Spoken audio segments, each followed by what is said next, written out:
Hello, എല്ലാവർക്കും നമസ്കാരം. ഇന്ന് നമ്മൾ പോകുന്നത് ഒരു ക്യാമ്പിംഗ് ട്രിപ്പാട്ടോ. ഇവിടെ അടുത്തുള്ള ന്യൂ ഫോറസ്റ്റ് എന്ന് പറഞ്ഞ ഒരു സ്ഥലത്തോട്ടാണ് നമ്മൾ പോകുന്നത്. അപ്പം എൻ്റെ ഒരു ക്യാമ്പർ വാൻ വിശേഷങ്ങളാണെന്ന് ഞാനിവിടെ പങ്കുവയ്ക്കുന്നത്. ഞാൻ ഒരു 2-3 മാസമായുള്ള ഒരു ക്യാമ്പർ വാൻ വാങ്ങിച്ചിട്ട് സോളോ ട്രിപ്പുകളാണ് അധികം പോകുന്നത്. നമ്മൾ ന്യൂ ഫോറസ്റ്റിലെത്തി അവിടെ വണ്ടിയൊക്കെ പാർക്ക് ചെയ്ത് അത്യാവശ്യം പാചകം ചെയ്യാനുള്ള സൗകര്യങ്ങളൊക്കെ ഒരുക്കി ഞാൻ വണ്ടിയുടെ അകമൊക്കെ നിങ്ങളെ കാണിച്ചു തരാം കേട്ടോ. ഇതാണ് നമ്മുടെ വണ്ടിയുടെ അകം. 2 ബെർത്താണ് കേട്ടോ ഉള്ളത്. 2 പേർക്ക് കിടക്കാം, അതിനുള്ള ഫെസിലിറ്റി ഉണ്ട്. പിന്നെ കുക്ക് ചെയ്യാനായിട്ടുള്ള ഹോട്ട് പ്ലേറ്റ് ഉണ്ട്.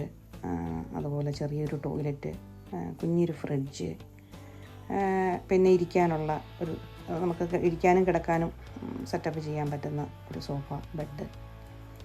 ഇതാണ് നമ്മുടെ കുഞ്ഞു സ്വർഗം. അത്യാവശ്യം എല്ലാ ഫെസിലിറ്റിയും ഉണ്ട്.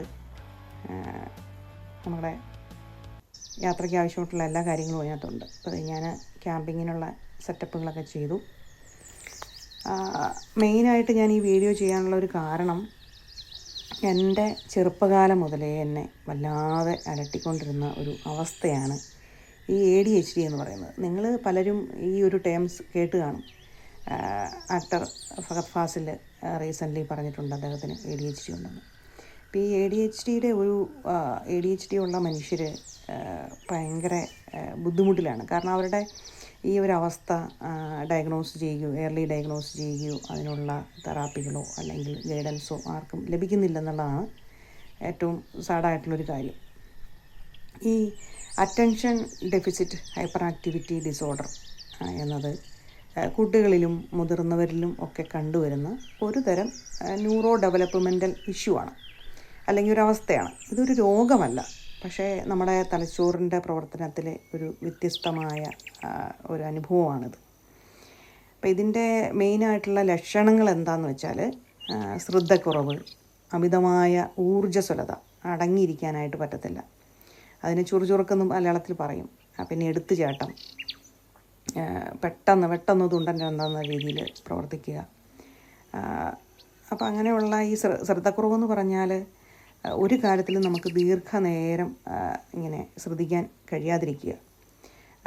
2 ബ്രെയിൻ ഫോഗ്, നമുക്ക് പെട്ടെന്ന് നമ്മൾ മറന്നു പോകും. പല കാര്യങ്ങളും, ഇമ്പോർട്ടൻ്റ് ആയിട്ടുള്ള പല കാര്യങ്ങളും നമ്മൾ മറന്നു പോകും.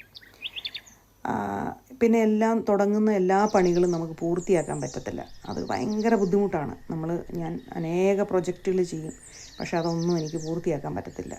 തുടങ്ങുന്ന സമയത്ത് ആരംഭശൂരത്ത് എന്നൊക്കെ മലയാളത്തിൽ പറയത്തില്ലേ, അതേ ഉള്ളൂ. പിന്നെ അത് കണ്ടിന്യൂ ചെയ്യാനായിട്ട് എത്ര ശ്രമിച്ചാലും പറ്റാതിരിക്കുക.